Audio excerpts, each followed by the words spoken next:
daripada 7 anggota yang 7 kan. Iaitu yang pertama kita membincangkan tentang mata kan. Apa faedah mata kan. Iaitu dengan mata ni dapatlah kita melihat kebesaran Allah Subhanahu Wa Taala, bukti-bukti kekuasaan Allah Subhanahu Wa Taala kan. Iaitu pada diri kita sendirilah kan, ciptaan manusia, pada ciptaan langit, ciptaan bumi dan sebagainya lah kan. Dan dengan mata ni juga dapat kita melihat ayat-ayat suci Al-Quranul Karim, dapat kita melihat hadis Nabi SAW kan. Ya, jadi itu antara faedah-faedah mata lah kan. Kemudian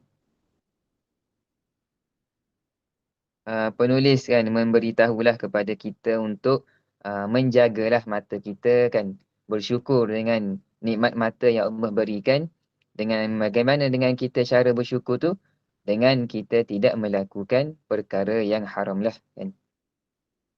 Jadi ada dua lah ayat Quran yang didatangkan oleh penulis dan dua hadis kan. Dua ayat Quran dan dua hadis.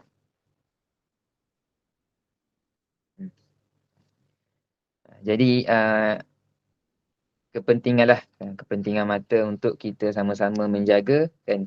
Sebab pada akhir bab 1 kan, bab mata tu penulis memberitahulah kan, mata ni seperti yang kita bincangkan, faedah dia melihat bukti-bukti kebesaran Allah Subhanahu Wa Taala kan, melihat indahnya langit kan, melihat keindahan ataupun keunikan penciptaan manusia kan. Dan itu di dunia lah kan. Dan di akhirat penulis memberitahulah kan, dengan mata ni lah juga kita akan melihat keindahan di syurga nanti kan. Melihat Nabi Muhammad SAW, melihat para-para sahabat kan, para-para ulama kan. Dan yang paling tinggi sekali adalah melihat kepada Allah Subhanahu Wa Taala kan. Jadi pentinglah mata ni untuk kita sama-sama jagalah kan. Takkanlah kita nak melihatkan kepada Nabi Muhammad SAW, melihat kepada Allah Subhanahu Wa Taala kan, dalam masa yang sama kita menggunakan mata ni melihat perkara yang haram kan. Auzubillah min zalik. Baik, jadi itu tentang mata lah kan yang kita bincang pada 2 minggu lepas. Jadi insya-Allah pada malam ini kita masuk kepada fasal yang kedua. Bahagian anggota yang kedua iaitu telinga kan. Muka surat 8 bagi yang ada kitab lah. Jadi insya-Allah berkata muallif penulis kitab ini Syekh Abdul Qadir bin Abdul Muttalib Al-Mandili kan. Ketahuilah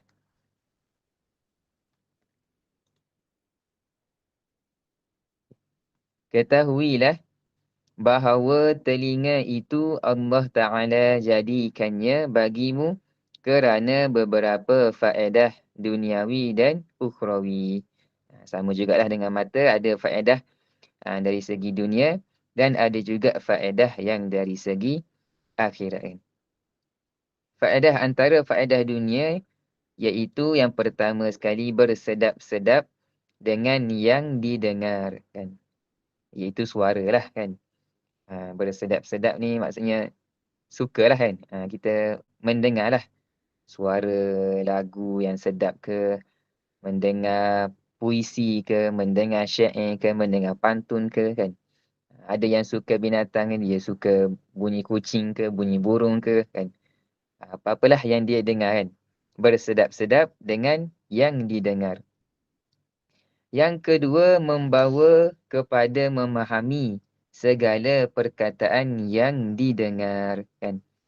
Telinga ni akan membawa kepada memahami segala perkara yang kita dengar lah kan.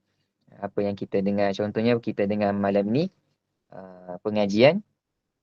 Dengan kita mendengar dapat kita memahami lah kan. Dan apa-apalah yang kita belajar sains ke, matematik ke, sejarah ke kan. Jadi apa yang kita dengar membawa kepada memahamilah kan segala perkataan yang kita dengar kan. Jadi mata yang fasal 1 kan. Sekarang fasal 2, mata dan telinga ni sangat pentinglah kan. Anggota lain pun penting juga kan. Tapi mata dan telinga ni pentingnya adalah kerana dia menjadi syarat lah kan. Seseorang menjadi dikira sebagai mu'allaf kan. Mukallaf. Maksudnya disyariatkan syariat Islam ke atas seseorang tersebutlah kan. Sebab kalau tak ada dua-dua kan, tak ada mata dan tak ada telinga kan, tidak disyariatkanlah syariat Islam itu kepada seseorang yang tak ada, yang kita katakan buta lah kan, buta dan tuli kan. Tidak ada penglihatan dan tidak ada juga pendengaran kan. Sebab dua anggota yang Allah Subhanahu Wa Taala berikan kepada kita ni adalah wasilah ataupun jalan ataupun perantaraan kan untuk kita mendapat hidayah kan. Hidayah ni ada dua pula kan. Satu hidayah yang hanya Allah Subhanahu Taala yang boleh bagi kan. Iaitu hidayah Islam lah kan. Ada satu hidayah lagi dipanggil hidayah ilmu kan. Hidayah ilmu ni sesiapa boleh bagilah kan. Siapa yang menyampaikan ilmu tu dia telah memberikan hidayah ilmu lah kan. Jadi dua anggota ni, mata dan telinga, adalah cara ataupun perantaraan lah untuk kita mendapatkan sesuatu ilmu kan. Kalau tak ada dua anggota ni, tak dapat lah kan. Sebab apa? Sebab contohlah macam kita sekarang kan. Kita nak belajar tentang penawar bagi hati kan. Tapi kita tak dapat mendengar kan. Tak dapat mendengar apa yang dikatakan, apa yang diajarkan. Jadi ilmu tu tak sampailah kan. Tapi kalau boleh melihat, okey lagi kan, boleh melihat kitab lah. Tapi kalau melihat pun tak boleh, tak ada jalan lah kan. Tak ada jalan untuk seseorang tu mendapatkan ilmu lah kan. Hidung tak membantulah kan. Mulut pun tak membantu jugalah untuk seseorang itu untuk mendapatkan ilmu pengetahuan kan. Jadi mungkin sebab itu jugalah penulis ni datangkan fasal yang pertama dan kedua mata dan telinga kan. Sebab pentinglah. Jadi kemudian yang tadi faedah duniawi kan. Kemudian faedah ukhrawi ataupun faedah yang akhirat lah kan. Yang pertama mendengar Al-Quran dan hadis Nabi sallallahu alaihi wasallam. Sebagaimana hadis Nabi sebagaimana dalam Al-Quran menyebutkan wa idza quri'al Quran, dan apabila Al-Quran itu dibacakan fastami'u lah, maka dengarlah akan dia, wa ansitu, serta diamlah, la'allakum turhamun, supaya kamu beroleh rahmat kan. Jadi ini satu mukjizat Al-Quran lah kan. Yang apabila kita dengar, walaupun kita tak faham kan, ada sesetengah orang yang dengar sahaja Al-Quran walaupun tak faham. Tapi itu pun sudah mendatangkan ketenangan lah kepada jiwa dia kan. Lebih-lebih lagi kepada orang yang faham lah kan. Yang dia dengar bacaan Al-Quran dan faham, lebih besarlah kelebihan dia kan. Seperti yang kita tahulah, seperti yang berlaku kepada seorang sahabat Nabi SAW yang bernama Sayyidina Umar Ibnul Khattab kan. Yang mendapat hidayah Allah Subhanahu Taala setelah mendengar bacaan Al-Quran kan, surah Taha ayat 1 hingga 5 kan. Jadi disebut jugalah dalam Al-Quran kan. Tapi bukan manusia kan, kepada jin. Dalam surah Jin ayat yang pertama, Qul uhiya ilayya annahu istama'a nafarum minal jin. Katakanlah wahai Muhammad sallallahu alaihi wasallam, telah diwahyukan kepadaku bahawa sesungguhnya satu rombongan jin telah mendengar Al-Quran yang aku bacakan, yang Nabi bacakan. Faqalu inna sami'na Qur'anan ajaba. Kan? Sesungguhnya. Lalu mereka menyampaikan hal itu kepada kaumnya dengan berkata, sesungguhnya kami telah mendengar Al-Quran, sebuah kitab suci yang susunannya dan kandungannya sungguh menakjubkan. Jadi, uh, ini yang berlakulah kepada uh, se, satu rombongan jin kan, yang mendengar Al-Quran daripada bacaan Nabi SAW. Dan dia faham apa yang didengarkan dan dia sampaikan kepada uh, kaum kaum jin dia yang lain lah kan.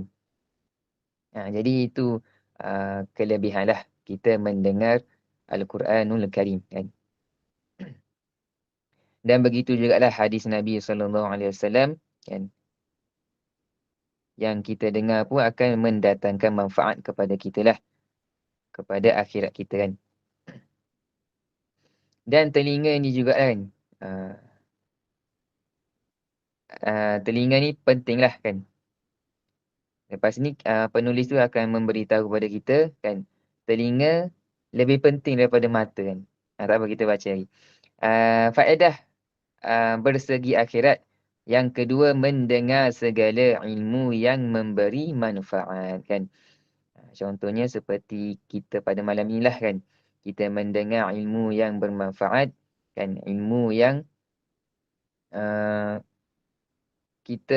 cara kita untuk membersihkan hati kita daripada sifat-sifat yang tercela, sifat-sifat yang keji, sifat-sifat yang mazmumah, sifat-sifat yang dosa lah kan. Dan ilmu-ilmu yang lain lah kan.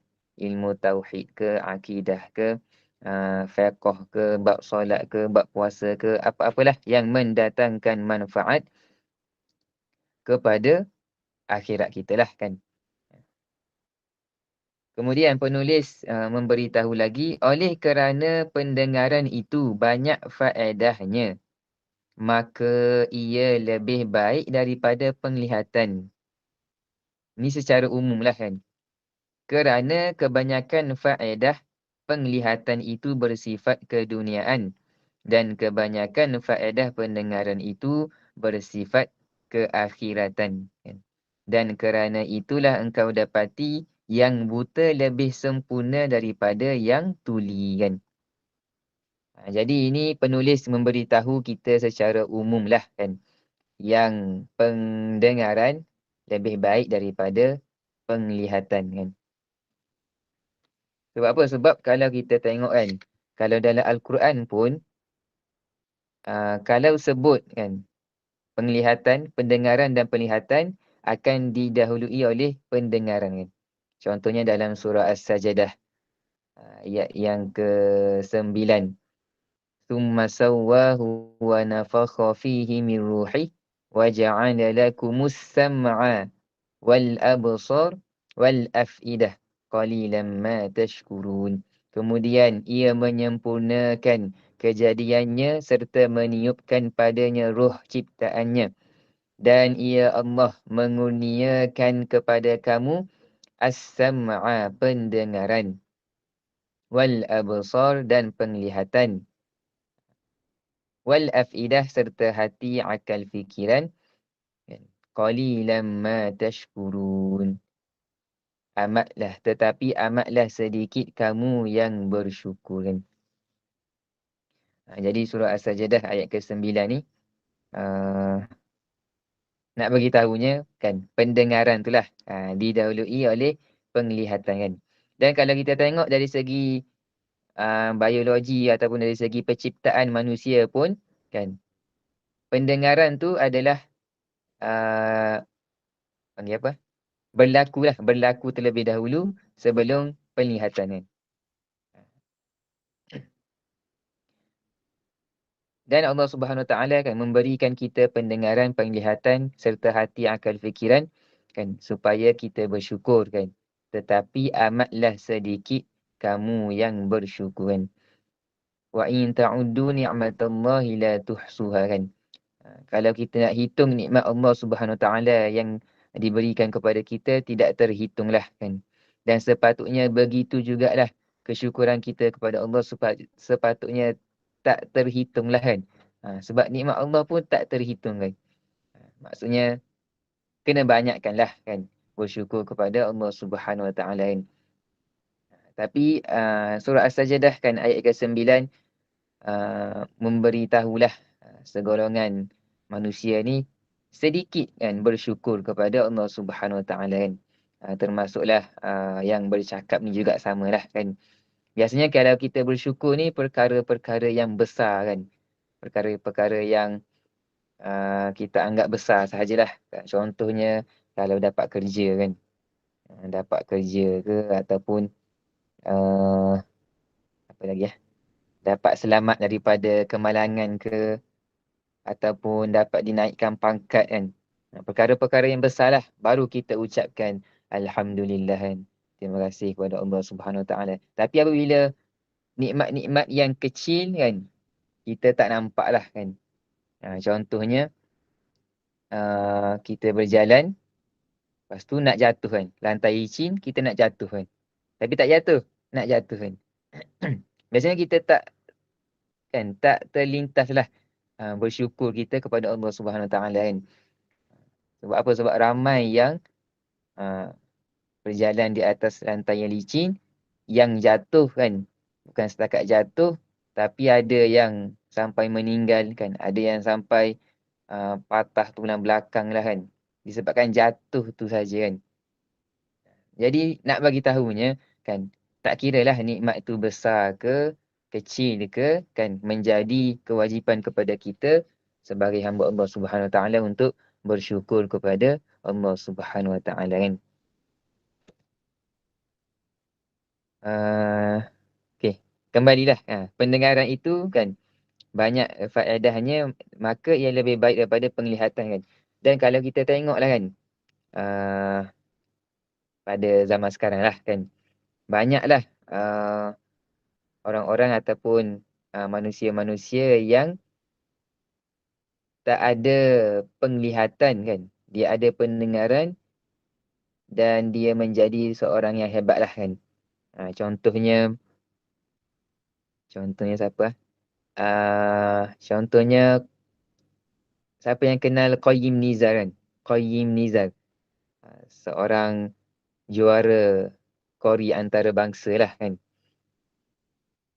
Tak ingat tahun berapa tapi pernahlah menjadi juara Qori antarabangsa kan. Seorang yang buta kan. Tapi ada pendengaran lah kan. Dan ada juga kalau kita tengok dalam YouTube ke kan, dalam FB ke adalah yang bernama kanak-kanak yang bernama tak ingat nama dia. Syekh Muhammad sallallahu alaihi wasallam. Lupa nama dia tapi dia seorang kanak-kanak yang berasal dari Madinah lah, orang Arab kan. Yang menghafal Al-Quran 30 juzuk kan, walaupun tak nampak lah kan, keadaan buta kan. Tapi ada pendengaran lah kan. Jadi kalau kita tengok kan, bukanlah nak merendahkan orang yang nampak tapi tuli tu, bukan kata tak baik kan. Sebab apa? Sebab Allah SWT kan, Inna Allah macam mana ayat dia? Sesungguhnya orang yang mulia di sisi Allah tu adalah orang yang bertakwa kepada Allah Subhanahu Wa Taala. Tapi nak bagi tahunya, seseorang yang tak nampak kan, ataupun seseorang yang tak diberikan oleh Allah Subhanahu Wa Taala nikmat penglihatan, tapi diberikan nikmat pendengaran, itu lebih baiklah kan. Dan kalau kita tengok ada seorang remaja kan, yang asalnya boleh nampak kan, tapi atas kemalangan menyebabkan dia tak nampak lah kan. Dan ditanya kan, ada seseorang tu buat wawancara lah kan. Dia tanya, pernah tak doa kan? Supaya diberikan baliklah penglihatan kan. Diberikan uh, kesihatan penglihatan mata kan. Dia cakap kan, tak pernah lah kan. Tak pernah pun dia mendoakan perkara tersebut kan. Sebab apa? Sebab mata yang tidak melihat tu kan adalah satu nikmat lah bagi dia kan. Dia cakap ni kan. Sebab apa nikmat? Sebab dia akan menjadi hujah di akhirat nanti kan. Dan menjadi sebagai uh, apa kita panggil tak dikira lah dosa-dosa yang datang daripada mata. Sebab tak dapat melihat kan. Jadi itulah uh, kisah-kisah lah kan. Antara kisah-kisah yang uh, tak dapat melihat kan, tak diberikan penglihatan oleh Allah Subhanahu Wa Taala, tapi diberikan pendengaran kan. Dan baik, kita sambung lagi lah. Penulis memberitahu kepada kita untuk mensyukuri nikmat pendengaran.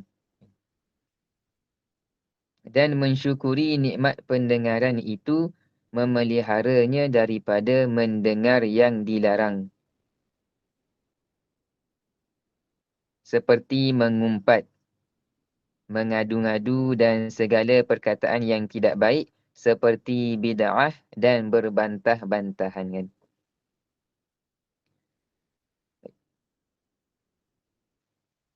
Baik, sebelum kita pergi kepada mengumpat tu kan, ada satu ayat Al-Quran lah kan yang nak dikongsikan. Satu ayat Al-Quran yang sangat menakutkan, yang sangat menggerunkan lah kalau kita betul-betul fahamlah apa yang kita baca kan. Iaitu dalam surah Al-A'raf ayat yang ke-179. Kan?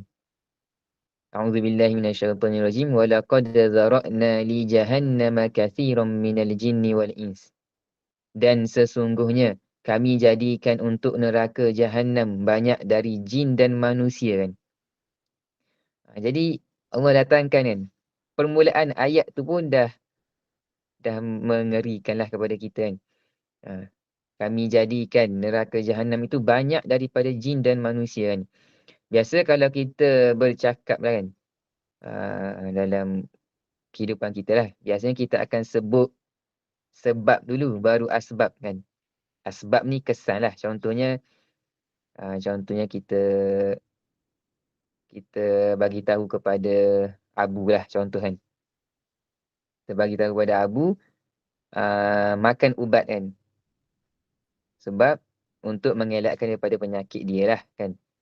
Biasanya kita akan sebut, kita akan bagi tahu kepada Abu untuk makan ubat lah kan.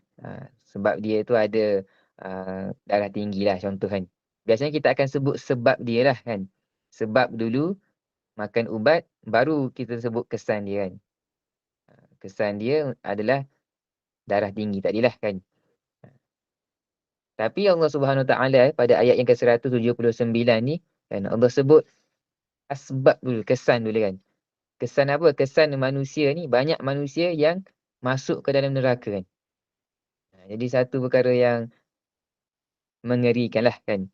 Kalau kita sebut kan, kita sebut kepada Abu tadi kan. Makanlah ubat kan. Kau tu ada darah tinggi kan contohlah. Okey lagi lah kan, ayat yang biasa lah. Tapi kalau kita sebut pada dia kan, kau tu ada darah tinggi kan. Mungkin bila dia dengar tu dia akan jadi tak sedap lah kan. Bila fikirkan darah tinggi dia kan. Samalah macam ayat ni kan. Jadi Allah datangkan asbab dia kan. Kesan dia iaitu banyak manusia yang masuk neraka Jahannam kan. Sepatutnya kita terasalah sebab kita manusia kan. Sepatutnya kita rasa gerun lah kan. Takut kan. Sebab Allah sebut banyak manusia kan. Kalau sedikit tu okey lagi lah kan. Mungkin kita tak termasuk. Tapi banyak kan. Banyak dari jin dan manusia yang masuk neraka Jahannam. Sebab apa masuk tu? Sebab lahum qulubun, yang mempunyai hati tetapi la yafqahuna biha, tidak mahu memahami dengannya. Kan? tidak mahu memahami dengannya ayat-ayat Allah Subhanahu Wa Taala kan.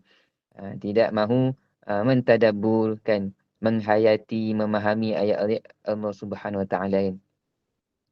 Kemudian Allah sambung lagi kan, walahum a'yun, dan yang mempunyai mata tetapi la yubsiruna biha, tidak mahu melihat dengannya bukti keesaan, bukti kekuasaan Allah Subhanahu Wa Taala kan. Tidak menggunakan mata untuk melihat keindahan, keunikan manusia, melihat keindahan langit, melihat keindahan bintang, bumi, matahari, bulan kan. Kemudian walahum a'yun, dan yang mempunyai telinga tetapi la yasma'una biha, tetapi tidak mahu mendengar dengannya. Mendengar apa? Ajaran, pengajaran, pelajaran dan nasihat. Jadi manusia yang tidak menggunakan hatinya untuk memahami ayat-ayat Allah Subhanahu Wa Taala, tidak menggunakan mata yang diberikan oleh Allah Subhanahu Wa Taala untuk melihat bukti-bukti kekuasaan Allah, bukti-bukti keesaan Allah, dan tidak menggunakan telinga untuk mendengar pelajaran yang memberikan manfaat kan, dan nasihatlah kan. Dan mereka inilah yang Allah sebutkan akan masuk ke dalam neraka kan. Dan tak habis kat situ ayat dia kan. Allah sambung lagi. Mereka itu yang tak adilah kan, yang ada hati tapi tak memahami, yang ada mata tapi tak melihat keesaan Allah, ada telinga tak mendengar ilmu-ilmu agama, tak mendengar nasihat. Mereka itu seperti binatang ternak, bahkan mereka lebih sesat lagi. Mereka itulah orang-orang yang lalai kan. Jadi ini satu ayat yang sangat menggerunkanlah kepada kita kan. Adakah kita yang mempunyai hati, yang mempunyai mata untuk melihat, yang mempunyai telinga untuk mendengar, adakah kita telah menggunakan nikmat-nikmat Allah Subhanahu Taala ini ke jalan yang betul ataupun sebaliknya? Baik, kita sambung lagi. Dan mensyukuri nikmat pendengaran itu, memeliharanya daripada mendengar yang dilarang. Seperti mengumpat kan. Jadi mengumpat ni, apa maksud mengumpat kan? Dia ada hadis Nabi lah menyebut, atadruna mal ghibah kan. Tahukah kamu apakah ghibah itu? Ghibah ni bahasa Arab lah. Bahasa Melayu yang mengumpat. Qalu Allah wa rasuluhu a'lam. Para sahabat menjawab, Allah dan Rasulnya lebih tahu. Qala, kemudian Rasulullah SAW bersabda, Zikruka akhaka bima yakrahu. Engkau menyebut tentang hal saudara kamu yang ia tidak sukai. Qila, kemudian baginda ditanya lagi kan. Afara'aita in kana fi akhi ma aqul? Bagaimana pendapatmu jika apa yang ada pada saudaraku sesuai dengan yang aku bicarakan? Maksudnya kita cakap tentang seseorang tu yang betul lah, yang ada pada diri dia kan. Baginda menjawab kan, qala in kana fihi ma taqul faqad batabtahu. Jika apa yang engkau katakan itu memang benar-benar ada, maka engkau telah berbuat ghibah. Mengumpatlah kan. Wa illam yakun fihi faqad bahattahu. Namun jika tidak benar kan, kita cakap tentang seorang tu yang tak adalah pada diri dia kan, maka engkau telah berbuat fitnah kan. Jadi ini hadislah tentang maksud ghibah ataupun maksud mengumpat kan.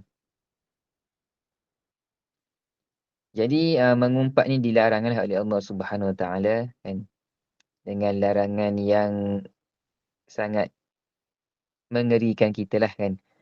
Dalam surah Al-Hujurat kan, ayat yang ke-12, ya ayyuhallazina amanu ijtanibu kathiran minadh-dhanni. Wahai orang-orang yang beriman, jauhilah kebanyakan dari sangkaan, supaya kamu tidak menyangka sangkaan yang dilarang. Kathiran minadh-dhanni inna ba'dadh-dhanni itsm. Kerana sesungguhnya sebahagian dari sangkaan itu adalah dosa. Wala tajassasu, dan janganlah kamu mengintip. Wala yaghtab ba'dukum ba'dha, atau mencari-cari kesalahan dan keaiban orang.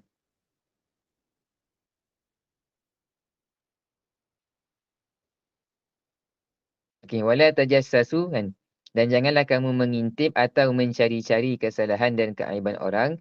Wala yaghtab ba'dukum ba'dha, dan janganlah setengah kamu mengumpat setengahnya yang lain.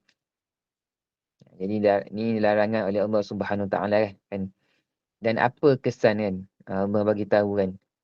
Perumpamaan kesan orang yang mengumpat, ayuhibbu ahadukum ay ya'kula lahma akhihi maitan fakarihtum. Adakah seseorang dari kamu suka memakan daging saudaranya yang telah mati? Ya, jika demikian keadaan mengumpat, maka sudah tentu kamu jijik kepadanya. Jadi perumpamaan orang yang mengumpat ni seperti kita memakan daging saudara kita yang telah mati. Teruk kan. Wattaqullah innallaha tawwabur rahim. Oleh itu patuhilah larangan-larangan tersebut dan bertakwalah kamu kepada Allah, sesungguhnya Allah penerima taubat lagi Maha mengasihani. Jadi itu mengumpatlah kan. Larangan mengumpat. Kemudian mengadu-ngadu. Kan apa maksud mengadu-ngadu? Ataupun mungkin kita sebut juga mengadu domba ataupun batu api kan. Mengapi-apikan. Itu nama lain lah. Perkara yang sama kan. Jadi mengadu domba ni adalah memindahkan kan. Maksudnya memindahkan perkataan orang lain kepada orang lain atas jalan untuk merosakkan hubungannya kan. Jadi ataupun dalam bahasa Arab kita sebut juga sebagai namimah kan. Mengadu domba ataupun batu api lah kan. Jadi larangan namimah ni juga disebut dalam Al-Quran kan. Wala tuti' kulla hallafin mahin, dan janganlah engkau menurut kemahuan orang yang selalu bersumpah lagi hina, hammazim masya'in binamim, yang suka mencaci lagi yang suka menyebarkan fitnah hasutan untuk memecah belahkan orang ramai kan. Dan hadis Nabi juga menyebut kan, namimah ni orang yang mengadu domba kan tidak akan masuk syurga kan. Jadi satu dosa lah kan, satu dosa yang besar yang sepatutnya kita jauhilah kan. Dan segala perkataan yang tidak baik kan, seperti bid'ah. Bid'ah pun ada dua bahagian jugalah.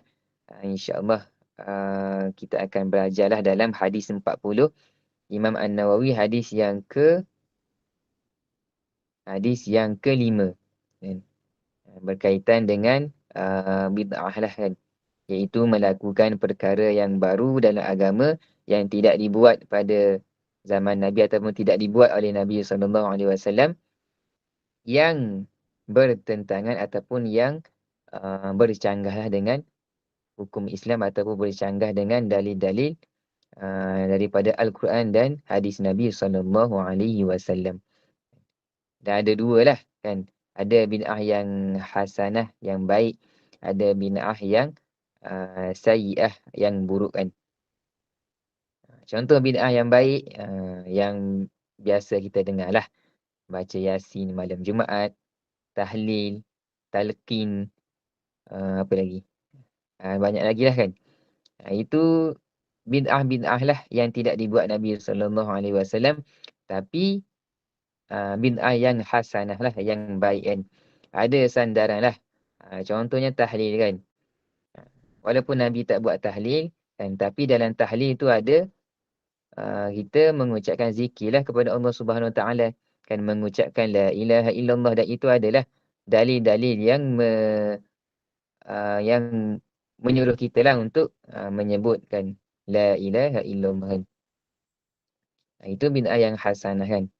Tapi ada bid'ah yang sayyi'ah, yang buruk, yang direka-reka, yang tidak disandarkan ataupun tak ada sandaran langsung daripada Al-Quran dan hadis Nabi SAW. Iaitu apa? Ajaran sesat lah kan. Ajaran sesat. Baik. Kemudian, seperti bid'ah dan berbantah-bantahan. Berbantah-bantahan ataupun kita sebut jugalah sebagai berdebat kan. Yang ni bantah, yang ni pun bantah yang ni kan. Berdebat lah kan. Jadi berdebat ni dia taklah dilarang kan. Seperti dalam Al-Quran dah. Ud'u ila sabili rabbika bil hikmah wal mau'izatil hasanah. Serulah ke jalan Tuhanmu, wahai Muhammad sallallahu alaihi wasallam, dengan hikmah, kebijaksanaan dan nasihat pengajaran yang baik. Wajadilhum, dan berbahaslah, berdebatlah, berbantah-bantahan dengan mereka yang engkau serukan itu cara yang lebih baik. Sesungguhnya Tuhanmu dialah jua yang lebih mengetahui akan orang-orang yang sesat dari jalannya, dan dialah jua yang lebih mengetahui akan orang-orang yang mendapat hidayah petunjuknya kan. Jadi dalam kita nak menegakkan Islam ataupun untuk membela lah kan Islam daripada orang-orang bukan Islam kan, memang kita kena berdebat lah kan, tapi dengan cara yang baik kan, dengan cara yang betul lah kan. Dan kalau kita tengok kan, mengumpat, mengadu domba, bid'ah ataupun berbantah-bantahan ni secara umumnya adalah perkara yang buruk lah kan. Tapi ada, di sebalik tu ada jugalah perkara yang baik kan. Termasuk juga mengumpat kan. Mengumpat ni umumnya tak baik kan. Tapi ada pengecualian, kes-kes yang tertentu kita boleh mengumpat kan. Antaranya kita nak menceritakan ataupun membuat aduan kan kepada hakim tentang seseorang lah kan.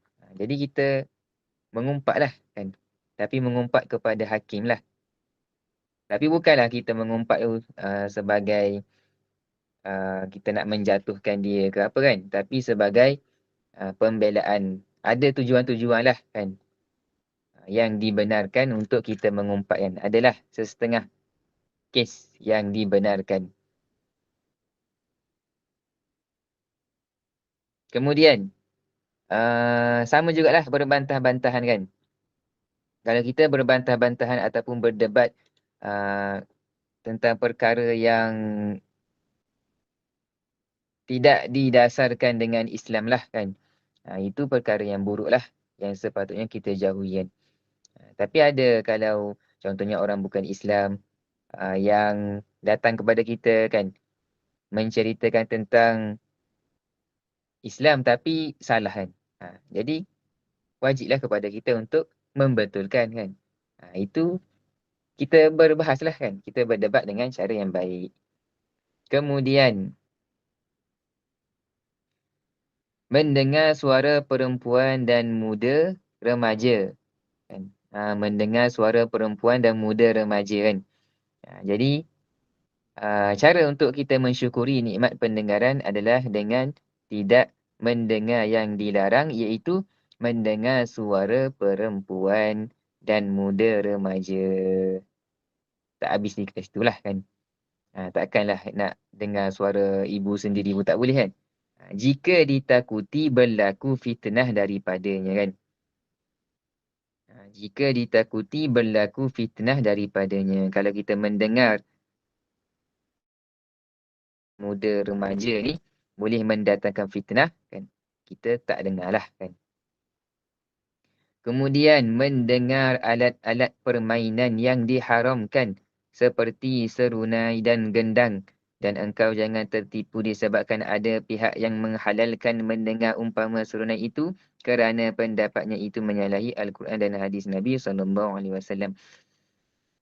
Untuk alat-alat permainan ataupun kita katakan muzik lah. Kalau kita tengok ada laman web Mufti Wilayah kan, sangat panjang lah dibincangkan tentang muzik lah kan. Ada sebahagian mengatakan haram, ada sebahagian mengatakan harus boleh kan. Dan semuanya tu adalah mendatangkan dalil-dalil daripada Al-Quran dan hadis lah kan. Jadi ada khilaf lah kan. Tapi kalau kita pendirian kita lah kan, ataupun pendirian saya kan, seeloknya kita tak dengar lah kan lagu-lagu ataupun muzik-muzik kan. Sebab kita boleh dengar Al-Quran kan, kita boleh dengar bacaan hadis, kita boleh dengar orang-orang mengajar ilmu agama kan. Kenapa nak dengar lagu? Satu. Yang kedua, nak dengar juga kan. Katakan nak dengar lagu juga kan. Pilih lagu-lagu yang baik kan. Lagu-lagu yang berunsurkan Islam ke, berunsurkan dakwah ke, taubat ke, macam-macam lah. Ataupun kita katakan nasyid lah mudahan. Lagu-lagu yang baik lah kan. Jadi itulah pendirian kita lah tentang muzik kan. Kemudian penulis menyambung lagi, maka lazimkanlah memeliharakan pendengaranmu daripada perkataan yang keji dan sia-sia itu kan. Yang sia-sia ni yang tak mendatangkan manfaat kepada kita, terutamanya dari segi akhirat kita lah kan. Kerana sesiapa yang berusaha untuk mendengar perkara itu, kan, perkara yang keji tadilah kan, ia bersekutu kan. Bersekutu ni maksudnya berkongsi ataupun bersubahat kan. Bersubahat lah. Sekali geng-geng kan. Dengan mereka yang berkata-kata kan. Berkata-kata pada dosa.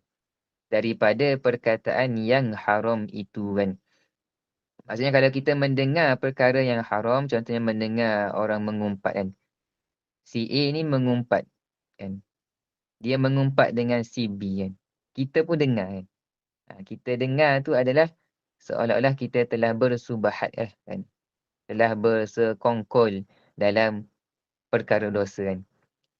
Dan lagi mendengar perkataan yang sia-sia dan keji itu mendatangkan was-was ke dalam hati. Was-was ni keraguan kan. Ataupun ketidaktenangan lah dalam hati kita kan. Dan berlawanan lah daripada ayat Al-Quran kan. Allah SWT menyebut ala bidzikrillahi tatma'innul qulub kan. Ketahuilah bahawa dengan mengingati Allah Subhanahu Wa Taala hati akan menjadi tenteram, hati akan menjadi tenang kan. Kalau sebaliknya kan, kalau kita tak mengingati Allah kan, mendengar perkataan yang sia-sia, mendengar perkataan yang haram, yang keji, akan datanglah kekacauan, ketidaktenangan, ketidaktenteraman dalam hati kita kan. Dan ketahuilah bahawa perkataan yang didengar itu seperti makanan kan. Ini penulis datangkan perumpamaan lah supaya kita dapat relate kan. Bahawa perkataan yang didengar itu seperti makanan. Setengahnya kan, setengah makanan tadi itu memberi manfaat dan setengahnya memberi mudarat dan setengahnya penawar dan setengahnya racun kan. Itu makanan kan. Sama jugalah pendengaran pun. Ada setengah kita mendengar memberi manfaat kepada kita kan. Mendengar perkara yang baik. Ada setengahnya memberi mudarat kepada kita kalau kita mendengar perkara yang sia-sia, perkara yang keji kan. Bahkan berkekalan perkataan itu kan lebih lama di dalam hati berbanding daripada berkekalan makanan di dalam perut kan. Jadi perkataan kan, contohnya perkataan yang menghina kita ataupun mengkeji kita ataupun perkataan yang buruk lah ditujukan kepada kita kan. Mungkin itu lebih lama kan memberi kesan dalam hati kita lebih lama daripada makanan yang berada dalam perut kita kan. Sebab apa? Sebab makanan ni dia akan hilang dari perut kan. Kerana makanan itu hilang dari dalam perut besar dengan tidur kan. Contohlah, dengan tidur dan umpamanya kan. Ataupun dengan kita bekerja ke, kan, guna tenaga, hilanglah makanan kan. Maksudnya hilang tenaga daripada makanan yang kita makan kan. Dan terkadang ia berkekalan di dalam perut beberapa hari, kemudian ia hilang dengan makan pencahar julat ni, makan ubat lah kan. Mungkin ada kita terlebih makan ke, so kita makan ubat, so hilang kan. Ada pun perkataan yang jatuh ke dalam hati, terkadang ia berkekalan di dalam hati seumur hidup kan. Jadi perkataan yang kita dengar tu kan, memberi kesan lah kan ke dalam hati kita kan. Lebih lagi perkataan yang buruk lah, perkataan yang menghina kita ataupun perkataan yang buruk lah kepada diri kita kan, mungkin akan kita ingat lah kan, memberi kesan dalam hati kita tu seumur hidup kita kan. Ini bahayalah kan kita mendengar perkataan-perkataan yang jahat, perkataan-perkataan yang buruk kan. Jika ia perkataan yang jahat, maka ia sentiasa memfitnah dan mendatangkan was-was, kekacauan tadilah, ketidaktentraman hati kan. Bahkan terkadang ia menyebabkan kebinasaan yang besar kan. Jadi ada satu kisah lah yang kita pernah dengar lah, iaitu kisah Sayyidatina Aisyah radhiyallahu anha yang difitnah kan. Dan fitnah tu bukan fitnah yang kecil lah, fitnah zina kan, dengan sahabat Nabi yang bernama Safwan kalau tak silap. Adalah kan. Maksudnya Sayyidatina Aisyah ni difitnah lah kan. Difitnah dengan fitnah zina kan. Jadi fitnah yang besar lah kan. Sehingga kan ada sahabat kan, sebilangan kecil sahabat yang percayalah tentang fitnah tersebut kan. Dan dengan fitnah ni jugalah sebulan wahyu tak turun kan. Lepas tu keadaan Nabi SAW dengan isteri baginda tu, Sayyidatina Aisyah ni agak renggang lah kan, disebabkan fitnah tersebut kan. Jadi besarlah kan, fitnah tu besar kan. Mendengar fitnah tu pun memberikan kebinasaan lah yang besar kan. Maka orang yang berakal hendaklah bersungguh-sungguh pada memeliharakan pendengarannya dan segala anggotanya kan. Dan sebaliknya lah kan, kalau tak memelihara pendengaran, tak memelihara segala anggota daripada perkara yang haram, maka orang tu tak berakal lah kan. Sebab apa? Sebab sebelum ditanya daripadanya pada hari kiamat kan. Sebab anggota yang diberikan ataupun nikmat yang diberikan oleh Allah Subhanahu Wa Taala akan ditanyalah di hari akhirat nanti kan.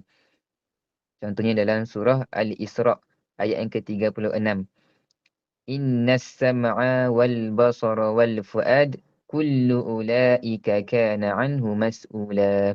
Sesungguhnya pendengaran dan penglihatan serta hati, semua anggota itu tetap akan ditanya tentang apa yang dilakukannya. Kan? Jadi itulah penutup kepada majlis kita pada malam ini kan. Setiap apa nikmat Allah Subhanahu Wa Taala, terutamanya pendengaran kita, penglihatan kita serta hati kita ni kan akan ditanya oleh Allah Subhanahu Wa Taala di akhirat nanti kan. Tentang apa yang kita gunalah kan. Kita guna nikmat telinga ini kan, nikmat pendengaran ini ke arah yang mana kan? Adakah ke arah yang diredai oleh Allah Subhanahu Wa Taala ataupun yang dimurkai oleh Allah Subhanahu Wa Taala kan? Jadi moga-moga kita menggunakanlah nikmat pendengaran dan nikmat-nikmat yang lain lah kan. Menggunakan nikmat dengan betul lah kan. Dengan mendekatkan diri kita kepada Allah Subhanahu Wa Taala kan. Jadi insya-Allah sekadar itu sahaja perkongsian pada malam ini. Kita tutup majlis kita pada malam ini dengan tasbih kafarah dan suratul subhanakallahumma wa bihamdika asyhadu an la ilaha illa anta astaghfiruka wa atubu ilaik. Subhanakallahumma wa bihamdika asyhadu an la ilaha illa anta